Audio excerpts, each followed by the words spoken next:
la investigación gubernamental del descarrilamiento del tren interoceánico que dejó 14 personas muertas, siguen apareciendo elementos que apuntan a una falla estructural, a una falla institucional, no solo a un exceso de velocidad, culpa de 3 operadores de bajo nivel, como ha dicho la versión oficial. Y lo grave es que estos elementos aparecen en el expediente oficial. Y la fiscal general de la República, Ernestina Godoy, parece que se tapó los ojos frente a las evidencias. Y la presidenta Sheinbaum parece que quiere enterrar que hay algo mucho más grave y mucho más arriba. Latinus tuvo acceso al expediente de la investigación oficial y hemos encontrado otras 2 fallas que pusieron en riesgo la operación del tren. Primera falla: los vagones y locomotoras presentaban alto desgaste, así dice textualmente, alto desgaste en un componente clave para la seguridad del tren: las cejas de las ruedas. Vea usted este esquema de Ferromex, que es la compañía de trenes de carga más grande de México. La ceja es el borde interno de las ruedas del tren. Su función es sencilla, pero vital: mantener al convoy alineado sobre el riel, especialmente en las curvas. Cuando este borde se desgasta en exceso, la rueda pierde capacidad de guía y aumenta el riesgo de que el tren se monte sobre el riel y se descarrile. En las páginas 56 y 57 de la solicitud de orden de aprehensión de la Fiscalía General de la República se documenta un reporte de medición de rodados, es decir, la inspección del estado físico de las ruedas. Y después de esa inspección se advierte el alto desgaste en las cejas de los 4 vagones y 2 locomotoras que formaban parte del tren accidentado. Aquí está la lista. El número 161-209 fue el vagón que cayó al barranco. ¿Y qué dice? Alto desgaste.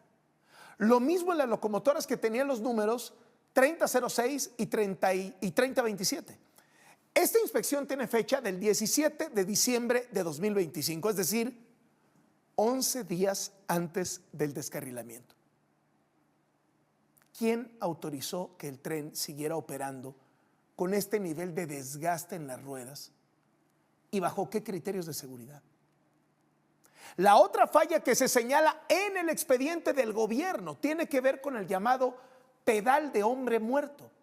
Es un pedal, digamos, de freno de emergencia, indispensable para la seguridad de los pasajeros. ¿Por qué? Porque es un pedal que el maquinista tiene que estar apretando, de tal suerte que si le pasa algo, si sufre un infarto, si se muere, deja de presionarlo y el tren se detiene. Bueno, pues en la página 56 de la orden de aprehensión de la Fiscalía indica que la locomotora 3006, la de la parte de atrás, no tenía el pedal de hombre muerto al momento de su revisión. Documentos no precisan si la locomotora 3027, la que iba hasta delante del convoy descarrilado, contaba con ese sistema de seguridad. La fiscal general de la República, Ernestina Godoy, mintió el martes cuando presentó el primer dictamen sobre el descarrilamiento del tren interoceánico que dejó 14 personas muertas. ¿Por qué? Vea usted lo que dijo la fiscal. No se encontraron elementos con fallas que pudieran poner en riesgo la operación del tren. Esto no es verdad. La investigación que hizo su dependencia, la investigación de la Fiscalía General de la República, enlista una serie de fallas que ponen en riesgo la operación del tren. El expediente de la propia Fiscalía General de la República exhibe una serie de irregularidades estructurales. ¿Qué estaría pasando si el tren interoceánico lo hubiera mandado construir Felipe Calderón? Si hubiera puesto como encargado de supervisar la obra a su hijo, y que luego supiéramos que el proveedor del balastro, las piedras que van abajo de las vías, era un amigo del hijo de Felipe Calderón, ¿qué estarían diciendo la presidenta Sheinbaum, la fiscal general de la República, los propagandistas de Morena? ¿Se conformarían con un dictamen que solo responsabiliza a los operadores del tren por ir a exceso de velocidad? ¿No estarían diciendo, ahí está el gobierno clasista culpando a los más pobres? Nada más en el expediente de la propia fiscalía se menciona que el puesto del conductor no tenía velocímetro, que no servía el radio de comunicación porque no era compatible, que no servían las cámaras de vigilancia porque no tenían el software adecuado, que no servía el sistema contra incendios, que no había pedal de hombre muerto en la segunda locomotora. Y por si fuera poco, el tren tenía las cejas de las ruedas desgastadas, además de que el conductor, el maquinista y el despachador no tenían licencias de manejo vigentes. Circularon a exceso de velocidad por más de una hora sin que nadie les llamara la atención, y uno de ellos dijo que esa era la velocidad a la que siempre iban en todos los recorridos. Todo esto viene consignado en el expediente de la Fiscalía General de la República.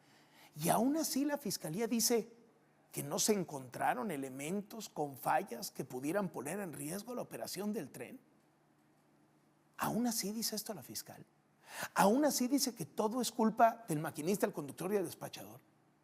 Súmele que un pasajero grabó las vías cercanas al accidente y documentó que la parte donde había nuevos durmientes terminaba justo antes de la curva donde fue el descarrilamiento. Y en el lugar del accidente había vías de madera vieja y podrida. Súmele que fue decisión de López Obrador comprar trenes viejos y reutilizar los durmientes viejos para ahorrar dinero y para ahorrar tiempo. Súmele que el supervisor de la obra era el hijo de López Obrador, que no tenía ninguna experiencia en el mundo de los trenes. Súmele que el encargado del mantenimiento de la línea que se descarriló era un político de Morena. Súmele que los amigos de los hijos de López Obrador fueron proveedores de materiales para hacer el tren interoceánico, y en sus llamadas telefónicas, todos las escuchamos, confesaban que para hacer más negocio sobornaban a funcionarios para que les dieran por buenos materiales de baja calidad. Hay grabaciones, hay documentos, pero lo que estamos viendo es que el gobierno de Claudia Sheinbaum ya tiene una estrategia muy clara en la que no va a mencionar por ningún motivo toda esta serie de fallas técnicas, estructurales. Lo que están haciendo para salir del escándalo es culpar únicamente a los 3 trabajadores que están en el último eslabón de la cadena de mando. El conductor del tren y el despachador ya fueron vinculados a proceso por homicidio culposo y lesiones culposas. Y se van a quedar presos en el penal estatal de La Mata en Chiapas. Todo con tal de encubrir a López Obrador y a su hijo, que hicieron un tren malo con el que se enriquecieron sus amigos. Y ese tren malo se descarriló y se murieron 14 personas, porque la corrupción mata.